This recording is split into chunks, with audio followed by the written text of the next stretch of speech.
Techno ကနေထွက်ရှိထားတဲ့ Poba Slim ဆိုတဲ့ဖုန်းကိုမိတ်ဆက်ပေးမှာဖြစ်ပါတယ်ကျွန်တော်တို့ရှိကိုဝင်တာကတော့ 5G version နဲ့ဖြစ်တယ်ပေါ့နော်သူကနောက်ထပ်ဒီ Techno Spark Slim ဆိုပြီးတော့လည်းထွက်ရှိထားတယ်သူတို့နှစ်ခုက design ပိုင်းတွေရောဒီပါတာချင်းရောပေါ့နော်ဒီဖုန်းရဲ့အထူတွေ weight တွေနောက်တစ်ခုကတော့ကျွန်တော်တို့ဒီ display ဘိုင်းတွေ camera ဘိုင်းတွေ battery ampere တွေနောက်တစ်ခုက Arduino watt တွေကအစားအလုံးကအတူတူပဲကွာတော့တာဆိုလို့ဒီ SoC ဘိုင်းပဲပေါ့နော် Techno Spark Slim မှာဆိုရင်တော့သူတို့သုံးမိထားတာကတော့ Helio G200 ကိုသုံးမိထားမယ်ကျွန်တော်ရှိကိုဝင်လာတဲ့ဒီ Techno Poba Slim ကတော့သူကတော့ဒီ Dimensity 6400ကိုသုံးမိထားမှာဖြစ်တယ် Techno Poba Slim ကိုဝယ်ယူမယ်ဆိုရင်တော့သူ့ရဲ့ဘူးထဲမှာဘာတွေပါမလဲဆိုရင်တော့အဓိကပါဝင်လာတာတွေကတော့မှန်မကွဲပါမယ်ပေါ့နော်မှန်မကွဲပါမယ်ပြီးကျွန်တော်ဒီမှန်မကွဲကတ်တဲ့အခါမှာတုံးမဲ့ paper စာရွယ်နောက်ကပါနည်းနည်းလေးပျော့လေးပေါ့နော်ပျော့လေးရယ်နောက် Arduino ကတော့45 watt Arduino ရယ် Type C Arduino ရယ်နောက်ကျွန်တော်ဒီစင်ကထုတ်တဲ့ပင်ရယ်ဆိုပြီးတော့ပါဝင်လာမှာဖြစ်ပါတယ်အရောင်ကတော့2ရောင်ထွက်ရှိတယ်ပေါ့နော်အဖြူရောင်လေးရယ်နောက်ကျွန်တော်ဒီမှာအမဲရောင်ရယ်ဆိုပြီးတော့ကာလာ2ရောင်ထွက်ရှိတယ်ဈေးနှုန်းကဆိုရင်တော့ RAM 8 internal memory 256GB ကို10သိန်းဝန်းကျင်နဲ့ရရှိမှာဖြစ်တယ်ဒီဖုန်းကိုတော့တို့တွေတင်စားထားတာကတော့ကမ္ဘာအပါလွှာဆုံး 5G ဖုန်းဆိုပြီးတော့တင်စားထားတယ်ဒီဖုန်းကတော့ဒီဇိုင်းပိုင်းကိုဦးစားပေးထုတ်လာတဲ့ဖုန်းလို့ပြောပဲဆိုရင်လည်းမမှားဘူးပေါ့နော်ကင်မရာဒီဇိုင်းပုံစံကတော့ကျွန်တော်ဒီကြိုက်တဲ့လူလေးရှိတယ်မကြိုက်တဲ့လူတွေရှိတယ်ပေါ့နော်ကြိုက်တဲ့လူတွေကြတော့လေဒီဇိုင်းကမိုက်တယ်ပေါ့မကြိုက်တဲ့လူတွေကြတော့လေဒီဇိုင်းကဘာမှမသိဘူးဘာလို့ခုကဖုန်းရဲ့ဒီဇိုင်းနဲ့တူတယ်လို့ဘာလို့စသဖြင့်ပေါ့နော်သူ့ရှေ့မှာထွက်ရှိထားတဲ့ Techno 4D Pro Plus ထက်တောင်မှတော့ပါဝါသေးတယ်သူရဲ့အထူက 5.95mm ပဲရှိတယ်ဖုန်းရဲ့ weight ကလည်း156 gram ပဲရှိတာဖြစ်တဲ့အတွက် Techno Spark 4D Pro Plus ထက်တောင်မှပို့ပြီးတော့ပါတယ်နောက်တစ်ခုကပို့ပြီးတော့ weight ကလည်းပေါ်သွားတယ်ဆိုတော့ကန်ရတာတော်တော်လေးကိုပါပြီးတော်တော်လေးကိုပေါ်တာ weight ရှိတဲ့ဖုန်းတွေကိုပဲသုံးလာတာများတာဖြစ်တဲ့အတွက်ပေါ့နော်ဒီဖုန်းကိုကန်ပြီးတော့ဒီရုပ်ရှင်ကြည့်တာမျိုးတွေဂိမ်းဆော့တဲ့အခါမျိုးတွေမှာဆိုကန်ရတာတစ်မျိုးကြီးဖြစ်နေပေါ့ရှွတ်ရှွတ်ကြီးပေါ့နော်ဖုန်းကြီးကပေါ့ပြီးပပကြီးနေဆိုတော့ကန်ရတာတစ်မျိုးကြီးလိုမျိုးကြီးခံစားရတာမျိုး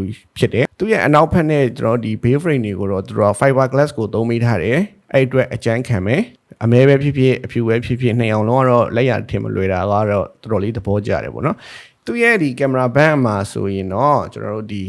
moonlight ဆိုပြီးတော့ LED မီလီပါမယ်အဲ့ဒီ LED မီလီကတော့သူကတော့ဒီဒီဇိုင်းကို3ခုလောက်သူကခုစိတ်ကြိုက်သွားပြီးပြောင်းပြီးတော့အသုံးပြုလို့ရမယ်ပေါ့နော်ချာချင်အားသွင်းတဲ့အခါတွေ noti တက်တဲ့အခါမျိုးတွေနောက်တစ်ခါ battery အားနေတဲ့အခါမျိုးတွေသူကဒီကောင်လေးကကျွန်တော်ဒီ flamme လေးလင်းနေမှာပေါ့နော်အနောက်ကမီလီကိုလည်းတစ်ချိန်လုံးလင်းထားခြင်းလည်းလင်းထားလို့ရတယ်ပေါ့နော်ဒီအောက်မှာကကျွန်တော်ဒီ flamme နှလုံးနဲ့ထည့်ပြီးထားသေးတယ်ပေါ့နော် main camera 50 megapixel နဲ့နောက်ထပ် micro အတွက်2ဆိုပြီးတော့ကင်မရာနှလုံးပါတယ်ပေါ့နော်ဒီကင်မရာတွေပဲရိုက်မယ်ဆိုရင်တော့ကျွန်တော်ဒီ 1H 280 ထိရမယ်ဗီဒီယိုရိုက်မယ်ဆိုရင် 2K ကို 30fps ထိရိုက်လို့ရမယ်တကယ်လို့ကျွန်တော်ဒီ ultra steady မှုပုံပြီးရိုက်မယ်ဆိုရင်တော့ထုံးစံတိုင်းပဲ1080p ကို 30fps နဲ့ထားပြီးတော့ရိုက်လို့ရမှာဖြစ်တယ်ပေါ့နော်နေအောင်ကြီးလုံးလုံးလောက်ရတဲ့အချိန်မျိုးတွေနေရာမျိုးတွေပေါ့နော်အလင်းအောင်ကောင်းကောင်းရတဲ့နေရာမျိုးတွေမှာဆိုရင်တော့သူ့ရဲ့ဒီပုံလေးထွက်တွေကတော့ဆူဆူတောက်တောက်လေးတွေရှိမယ် dual video တို့ vlog video တို့စတဲ့ဒီ function တွေနောက်တစ်ခါဒီ super micro တို့စတဲ့ဒီ feature လေးတွေသူတို့ထည့်ပေးထားသေးတယ်ပေါ့နော်အကောင့်လေးနဲ့တွားပြီးတော့ကိုရိုက်လို့ရမယ်ဓာတ်ပုံတွေပဲရိုက်ပြီးသွားပြီဆိုရင်ပြန်ပြီး edit ဖို့အတွက်ကျွန်တော်ဒီ AI editing ဆိုတာရှိရပေါ့နော်အမှဆိုလ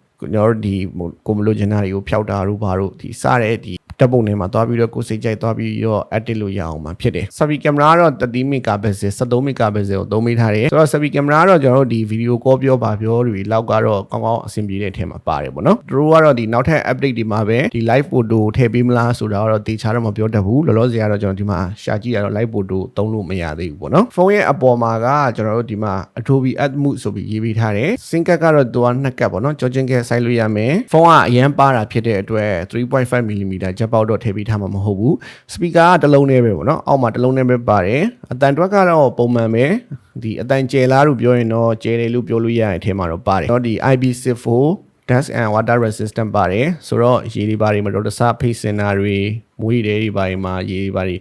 ဆိုတာမျိုးတွေအတွက်ကိုကာကွယ်ပေးနိုင်မှာဖြစ်တယ်သူရဲ့ display ကတော့ 3D cat display ကိုသုံးပေးထားတယ် screen size ကတော့ 6.78 inch ရှိမယ်ပေါ့နော် AMO LED display ကိုသုံးပေးထားမယ် 144Hz အထိရတယ်ဆိုပေမဲ့ဒီ setting တို့ message တို့ phone တို့လောက်မှာပဲ 144Hz ကို support ပေးမယ်ပေါ့နော်ကျန်တဲ့ app တွေကတော့ကျွန်တော်တို့ဒီ 130Hz နဲ့ပဲအလုပ်လုပ်သွားမှာဖြစ်တယ်သူရဲ့အမြင့်ဆုံးနစ်က 4500 နစ်ထိရရှိတာဖြစ်တဲ့အတွက်နေပူထဲတွေမှာသုံးတာတွေဘာတွေအတွက်ကတော့အဆင်ပြေတယ် display ကတော့ကျွန်တော်ဒီရုပ်ရှင်တွေပိုင်းကြည့်ရတွေ game တွေပိုင်းစော့တာမျိုးတွေမှာဆိုရင်တော့ color ဆူတောက်နဲ့ဒီ display ပိုင်းကတော့ကြည့်ရတာအဆင်ပြေတဲ့အထက်မှာပါတယ်သူရဲ့မှန်ကို calling gorilla glass 7i ကိုသုံးပေးထားတာဖြစ်တယ်အဲ့အတွက်ကျွန်တော်ဒီမှန်နဲ့ပေါ့နော်မတော်တဆအော့ပြုတ်ကြတာမျိုးတွေချစ်မိတာမျိုးတွေအတွက်ကိုလည်းအကျန်းခံအောင်မှာဖြစ်တယ် fingerprint တွေပါတယ်ကလည်းမှန်ပါပဲပေါ့နော် Ana display fingerprint ကိုအသုံးပြုပေးထားတယ် software ပိုင်းမှာဆိုရင်တော့ Android 15 iOS 15ကိုသုံးပေးထားတယ် software update ကိုသူတို့ဘယ်လောက်ထိပေးမယ်ဆိုတာမျိုးတော့တေးချာချာပြောထားတာမျိုးတော့မရှိဘူးပေါ့နော် AI ဘိုင်းမှာဆိုရင်လည်း Tekno AI ဆိုပြီးတော့ပါတယ်ပေါ့နော်ကိုသိကျင်တဲ့ဟာဝိုင်းပြီးတော့ share တာတို့နောက်တစ်ခုက website ကစာတွေကို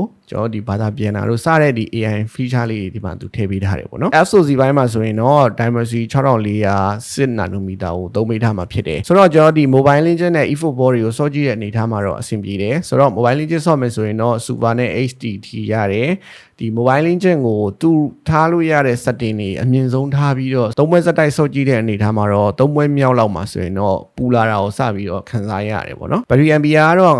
5160 mAh ပါတယ်အားပြန်သွင်းမယ်ဆိုရင်45 watt နဲ့အားသွင်းရမှာဖြစ်တယ်ဆိုတော့တနင်္လာဝင်းကျင်လောက်ပဲအားသွင်းရမှာဖြစ်တယ်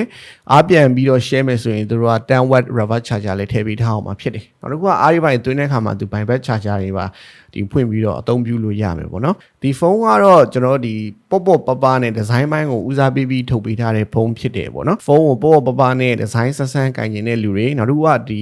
မှန်အခုံးကိုမှ display က color ဆူတောက်ကိုအသုံးပြုခြင်းနဲ့ဆိုတဲ့လူတွေအတွက်ကတော့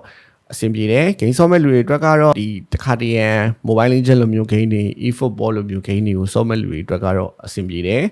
ဆိုတော့ဒီနေ့ကျွန်တော်ရဲ့ဗီဒီယိုကတော့ဒီလောက်ပါပဲပေါ့နော်နောက်ထပ်ဗီဒီယိုတွေမှာကျွန်တော်တို့ပြန်လည်ဆုံတွေ့ပါမယ်